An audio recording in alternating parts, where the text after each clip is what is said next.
everybody, it's Sam here. Thank you for watching today. So I'm going to show you how to use my puppet dies with a shaker card.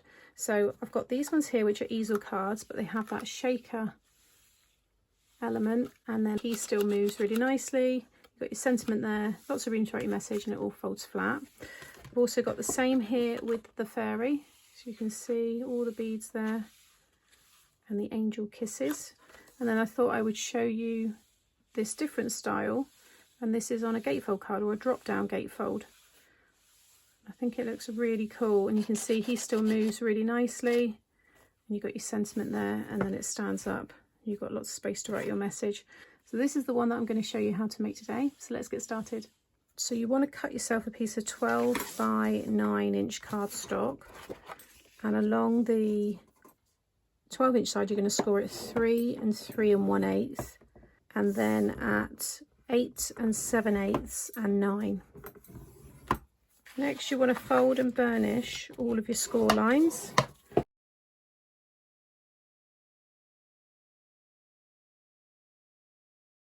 Okay, so now we just need to cut these corners away. So make sure you've got this thinner section at the bottom.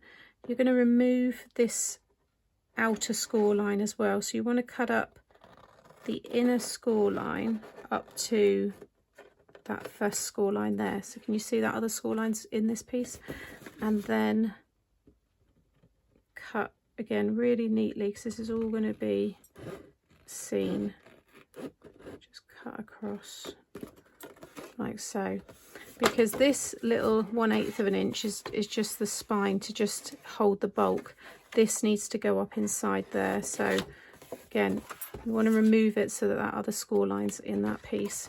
So on this one again, I'm cutting on that most inner score line up to the first one, and then remove that whole piece like so. So that now can fold up inside, and this can come around, and you'll have that little spine there. Next I've got these pieces here. So I've got 2 to decorate.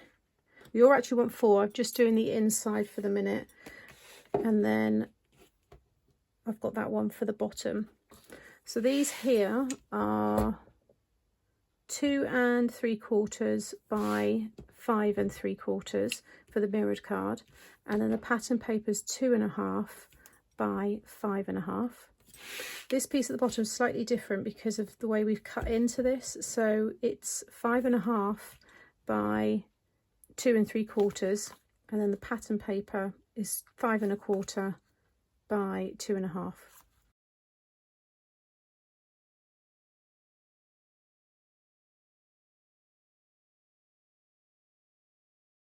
Okay, so you'll have something like that, and you'll also decorate the front as well. Next we want to make the shaker part. So this is the Snow Angel card base mechanism die set, and you get these 3 dies here. So you get your pull tab, you get your main one with the holes for where you put the puppet, and then this one here will allow you to make shaker cards. You have the negative piece that comes out of the middle here, which I say in all the videos, don't get rid of, because you can make cards like this and you can still have it moving as well, but it's just a nice way to keep that. So you can just do a lot more having that this extra piece here. So we're going to use both of them, and we're also going to use the embossing folder here as well, along with the pull tab. So first of all, you want to cut yourself a piece of acetate. This is the Hunky Dory Snow acetate. It's beautiful. I've used it on nearly every card. But you can see there I've just run that one through, and it's already cut my slot, the little finger pull, and the 4 holes there as well. And then I've ran a very thin red liner tape around there. That's the 3mm one. You want it nice and thin because it needs to be able to fit between these thin parts of this, because that's going to stick over the top. Now before we stick this piece down, and that's the one where I've just used that to die cut it, and it's cut out this middle part here, which is just here.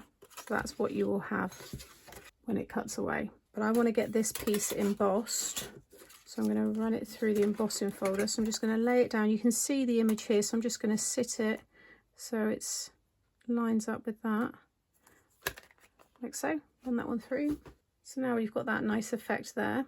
Then I can take the backing off of this piece, and then just flip this one over, and you just want to line up the finger pull with the finger pull on this one here.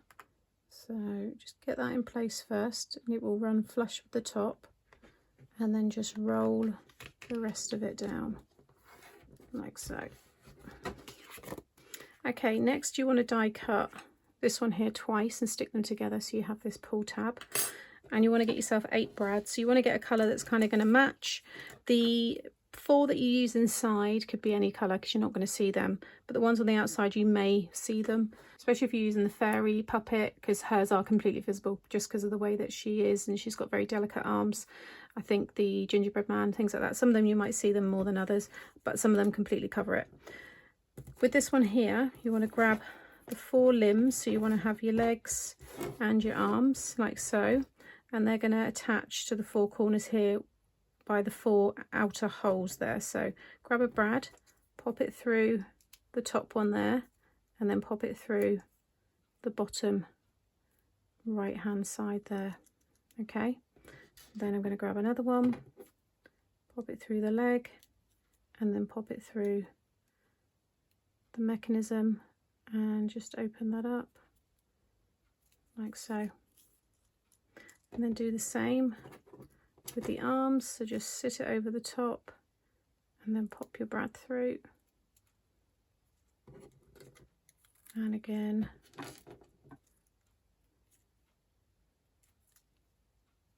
like so. So now you've got them all dangling.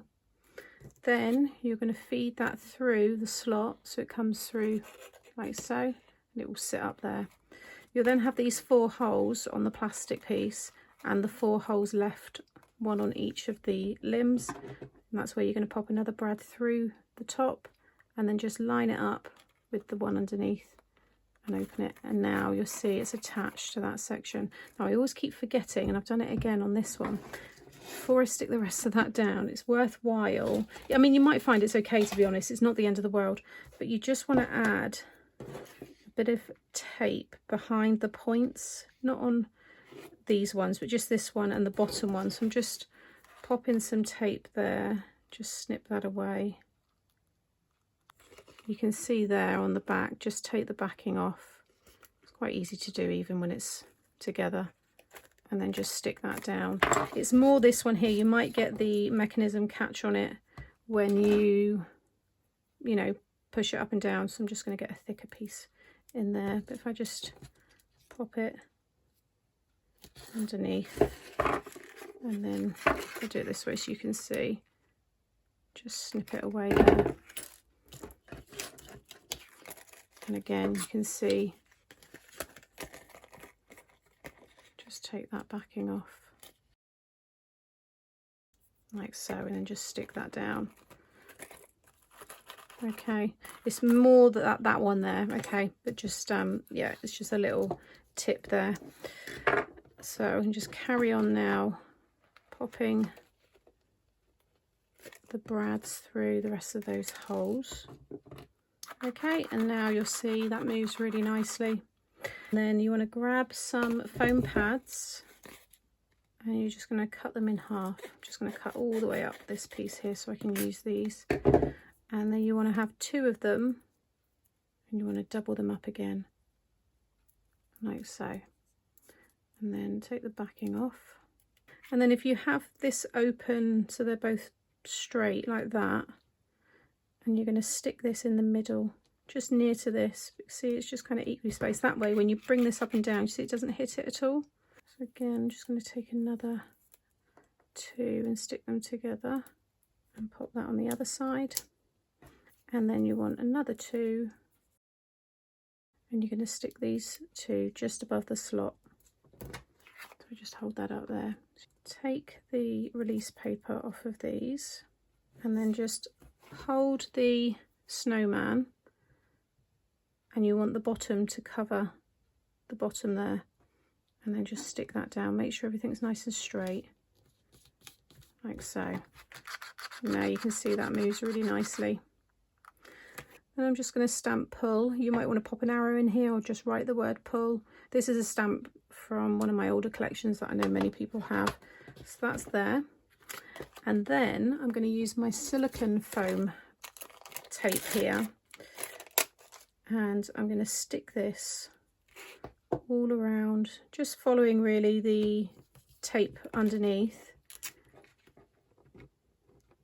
And this is what's going to hold all of the shaker little beads. You can use foam, you just want to cut it so it's nice and thin. I've actually messed this up. It's got all paper stuck to the side and it's making it harder for me to pull it off. But you just want to, as long as it's contained and you can't see it, because this is thin enough to go through those smaller sections there.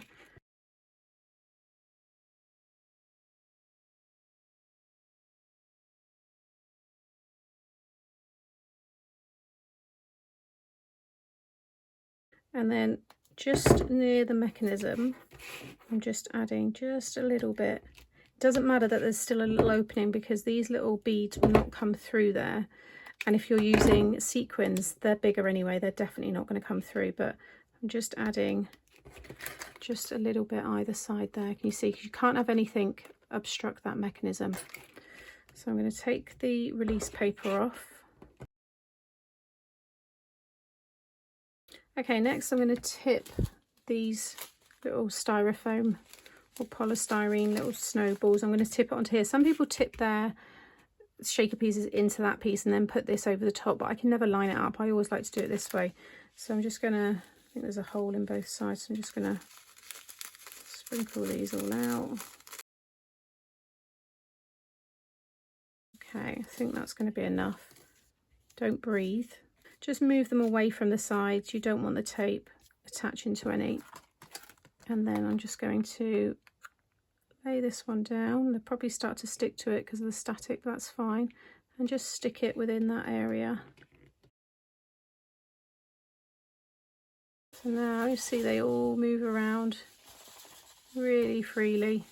And let some of them stick along the top.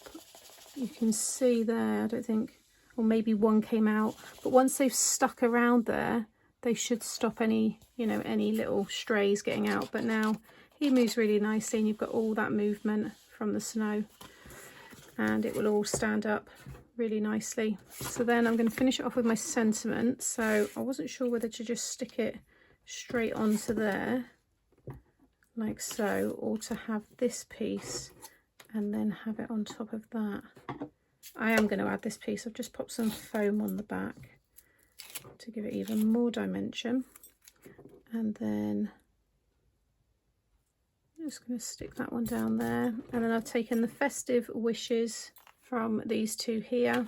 So I'll just cut around that one and then popped it on some of the mirrored card. So I'll pop that one there. And then this one again I've cut with some glitter card and then some red foam.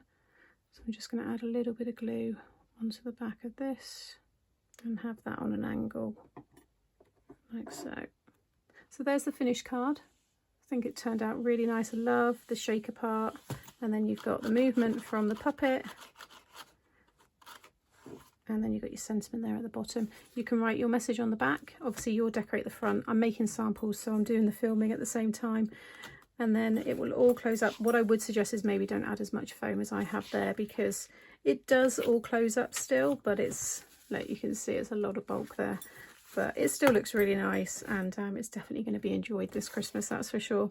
So as always, thank you for watching today. You'll find everything that I've used in the description box below, and I'll be back again soon with more fun tutorials. Bye!